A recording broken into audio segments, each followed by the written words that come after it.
I thought that the Italians were a little crazy. Then I went to America for work. To be precise, Los Angeles. My friend, Mark, who lives there, took me to Hollywood to show me around. This is where Johnny Depp lives. This is where Michael Jackson died, he said. Stop, I said. There, right in front of me, was a place I had to see. It was a bakery for dogs. Who cares about Johnny Depp and Michael Jackson? I wanted to see inside that shop. It was full of cakes and bread for dogs. But the incredible thing is that there was a wedding cake. Dogs can marry here, Mark told me proudly. He's American.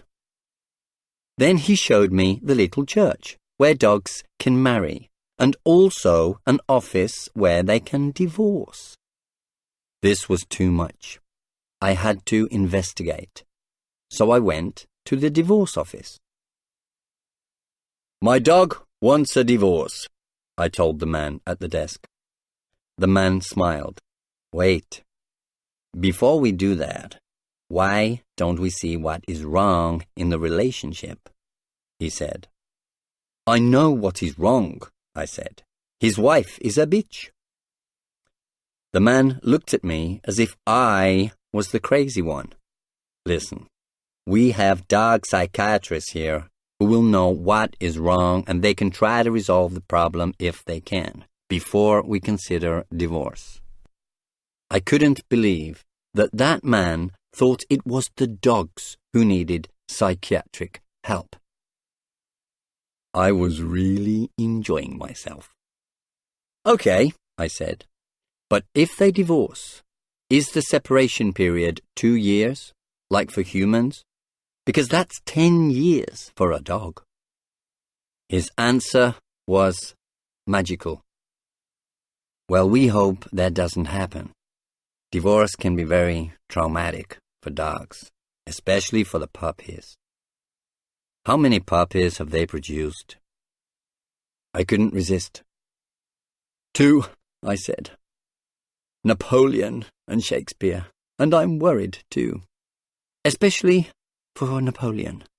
He's a very sensitive little guy, you know. So who would get custody of the puppies? The man looked sad. Well, usually they stay with their mother. I think that's the best thing. I nodded sadly. Yes, I think it's the best thing too. Mark came into the shop. Come on, John, I need a hamburger. The man in the shop and I were horrified. What? I said. Bonzo and his wife are close to divorce, and all you can think about is your stomach? What are you talking about? He asked. I looked at the man in the shop sadly. He's in denial, I said. We left the shop, and Mark didn't talk to me for about 15 minutes. In that time, I asked myself many questions. Who decides when dogs marry? The dogs? Where do they meet? Are there nightclubs for single dogs? This would not surprise me at all. Anything can happen in America. And who pays for the wedding? The father of the bitch? And what about cats? Can they marry too? I think marriage would be difficult for a cat. They are so independent. I imagined the divorce office for cats with a long queue of angry cats. And what if the dog is a Muslim? Does that mean the bitch has to wear a burqa? I wanted to talk to one of the dog psychiatrists. I wanted to know what the main cause of divorce was. I guessed it was adultery. But what worried me most was this place where dogs can marry and divorce and buy cakes for their weddings was also a country with the biggest nuclear missile collection in the world. Very worrying indeed.